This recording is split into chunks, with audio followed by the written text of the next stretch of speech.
the second Great Recession. This is the worst time in world history. And the only plus is that the rest of the world is just as messed up as we are. So with us from COVID-19, our overspending in the last 20 years, we're in two world wars. Um, Basically, this presidency is up in the air and everything is shot. Um, Giant companies have bought all the real estate up. You can't have a house as a normal working person, and it's basically going to be a subscription world. And as I said, the only plus is that the rest of the world is messed up.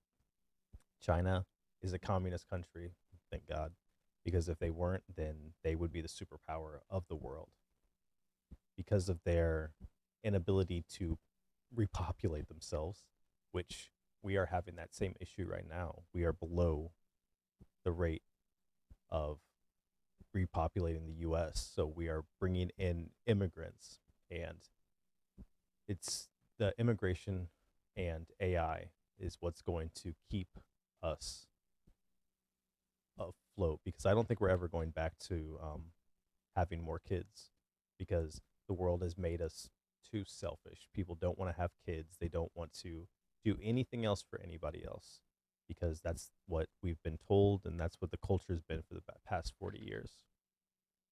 So I would be surprised if we don't have another like world war where we're involved, and hopefully we don't, but it's just that's how history does repeat itself over and over. So who else besides China? Um, Russia. They're in a war right now where they're just throwing bodies at walls. Yeah, they might be winning, but that's a bloody war.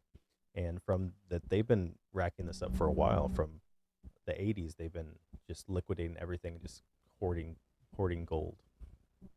The Middle East is always in shambles. It was fine a couple of years ago, but look at that. We know. Well, that's what we do. We go in there and we train them up, and then they retaliate. And then I guess now we backed out and we're totally gone. And let let bygones be bygones. But to this recession, it's not going to just affect on a global scale, but for the future of anybody else that is just now getting out of college or getting out of high school, it is going to be hard for you to do anything. And I will explain that. But first, let me show you the big glaring signs that we have, and that hopefully you guys know this, but if not, here we go. So this is the 10-year and 2-year treasury yields. This has accurately predicted the recessions for the past 40 years. So back here, we'll start. Yeah, we'll start right here. So this is 1980s. In the 1980s, this when the 2-year exceeds the 10-year, then we hit this curve and it goes below. And anytime it goes below zero is when we hit a recession. So in the 1980s, the reasons for the recession are, overspending, and the interest rates were at 20%. So right now they were at 7, and when COVID happened, they were at like 2%, and they were at 20%, which is crazy. But this happened because of the energy crisis and the Iran revolution. And as you see, it's super deep. Like if you look at it, just a quick look, like this is the worst that it's been. And when it does this double top, basically we learned our lesson, then we came back, and then it just becomes bigger, as you see right here, where the deeper down you go, the longer the recession is going to be. So back in 1990, we had oil prices were going crazy, and we had the Cold War. In the 2000s, like this is probably when people are going to start knowing. 2000s, we had what? The dot-com bubble. So everybody and their mother they were trying to get websites. Everyone was trying to get a website, kind of like electric vehicles were in crypto. Like kind of that's what we can relate it to. That all these electric vehicles came out, like Lucid came out. What was the one One of them came out and they didn't even make a car and they got sued because they lied to everybody. So basically, that's what was happening in 2000. People were just like coming up with all these fake, or everyone thought that they were going to have their own website, which didn't happen. And then right here is the one that we all lived through, is the housing crisis in 2008. Basically, they had everyone bought houses and they were just giving them out for free because they had more houses than they had people. People think this is going to happen again, but it's not, because we have more people than we do houses right now. Right now, we need to build more houses. So the whole housing crisis thing, it's not a real thing anymore. And then we have right here, we have, oh wait, I might have to move this. Let me move this. So let's go 10 years. All right, now we switch to 10 years. This is 2019. We're all lived through this. This is COVID. So look how little this went under. And it was what? It's 2020 to 2020. So very, very, very, very small. And then this is where we're at right now. This is crazy. Look at this. Okay, I need to scroll over. Here, I'll change it. But this is it. Like, this is what is so crazy. This is us right now. This is January of this year. Look how deep we're down in it. So that's what I'm trying to explain to you, is that is the most glaring warning that you could possibly find, and that just shows that this recession is going to be huge. It's going to be crazy. It's going to last for a very long time. 3 weeks ago, the U.S. government spent $470 trillion in 3 weeks, and that is the most that it's ever spent. And that with COVID, like we all remember when all those checks were coming in, like all of that is going to be paid for the next 20 years. We're going to pay for it. Our kids are going to pay for it, and our grandkids, maybe they'll get out of it. But back in the 1980s, when there's 20% interest rates, those are coming back. And when you have companies like BlackRock buying billions of dollars of real estate, like single home family real estate, what do you think is going to happen? Subscriptions. You will no longer be able to buy a house because it's too expensive. And also, they're all bought up. Like, good luck. Like, this has been happening for a very, very long time, and people are just now realizing it, and it's crazy. Like, I bought my house like 6 years ago, and it's gone up a ton. Everybody's houses have gone up, and anybody that has a house that they got and you refinance down to 2%, no one is selling their houses. And if you are selling your house, you're a freaking idiot. You are crazy. So they need to build more houses. No one's selling their houses because of the interest rate, and then no one can afford to buy houses. So when they do build more houses, BlackRock's going to buy all those houses, and then those people with houses are never going to sell them. So it's going to be a very vicious cycle.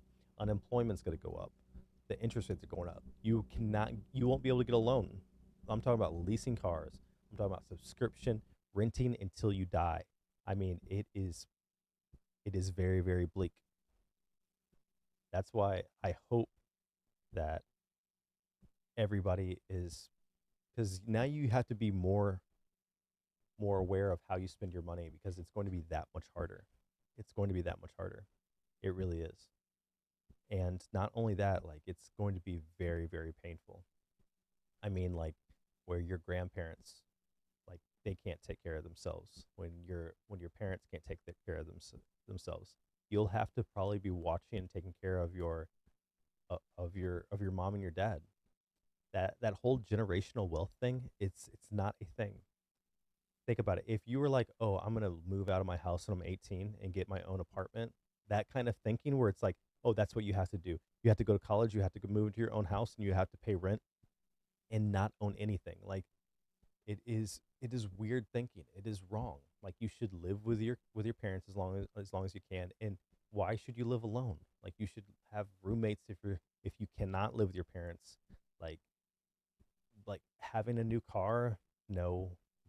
Like, all of these mistakes, like if you think about these movies where it's in the future and people are working for like nothing and they're going to a very very small little room and they're living their life, and that's really where we're going to be at.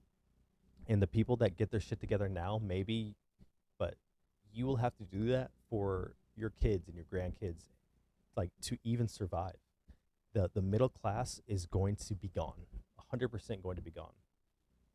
Amazon and Tesla and Chat GPT, those things are going to take over the world.